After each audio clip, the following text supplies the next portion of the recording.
Hey, what's up all you guys? My name is Michael Neel. I'm one of the creators and animators of Infinite Santa 8000.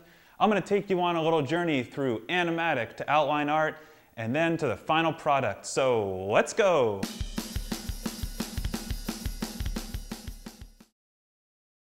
We're going to start off with the Animatic.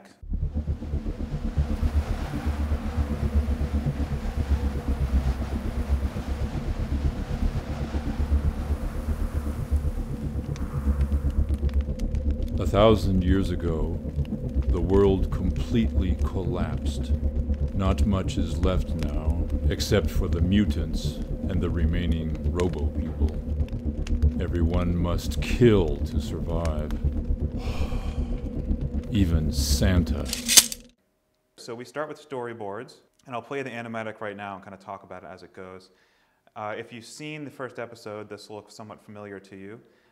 We do storyboards to kind of figure out what we really need to focus on, kind of how the story is going to work. You'll see in these that things change slightly, but not that much.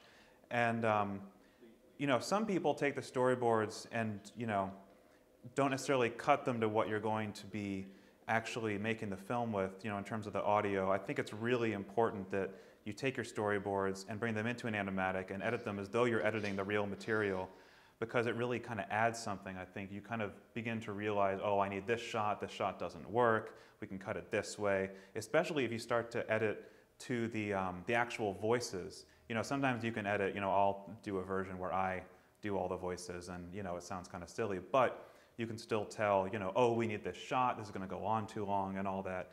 Only the thing I like to mention about the storyboards is you can see a lot of our notes in here. There's a shot of the wide shot of Santa in his hut. You can tell, we have a stove, a fire, he's sitting on a bed, really important stuff. The other details can come later, but that's the critical stuff. Also, screen direction. Santa is sitting on the left, looking to the right. This sounds so minor, but in any film, animated or otherwise, screen direction can really screw you. You really need to know, how the shots are going to cut together. If someone's looking left in one shot and right in the other, you can't use it. So that's really important.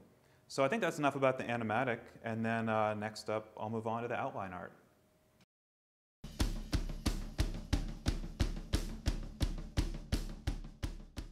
Okay, so we're moving on to the outline art here. So what I'm going to show you is the animatic, and we've taken the art that our artists gave us, and we've cut it into the scene so we can get a better sense of how everything's coming together.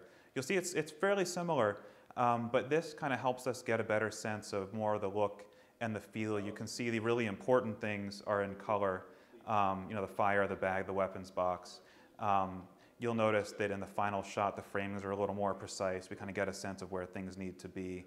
And it gives a little more character. And in terms of animation, this is a good time to kind of think about how you're going to do it, how the shots are going to set up, kind of what they're going to look like, and and all that kind of stuff. So, it's a good kind of intermediate step. This is also important because usually at this point, it's easy to have your artist go back and do, another, a different drawing if something really doesn't work, instead of animating it, putting it out, and then seeing it doesn't work. I think a big thing I think you'll hear me talk about is that, you want to do the steps in the right order and be kind of thoughtful of what you're doing so you don't end up with something you really can't use, because then you kind of wasted everybody's time.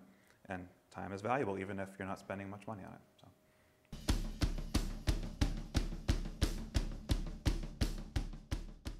So now here's the final footage, and you'll notice that it's pretty similar to what we did.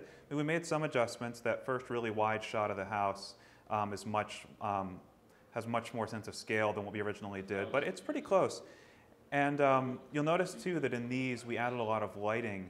Like for example, the shot in the living room has a lot more really rich shadows, and the light of the fire kind of casts a mood on everything. And that's really important, but again, if we didn't have this all set up in the first place, it wouldn't really work, it wouldn't fit.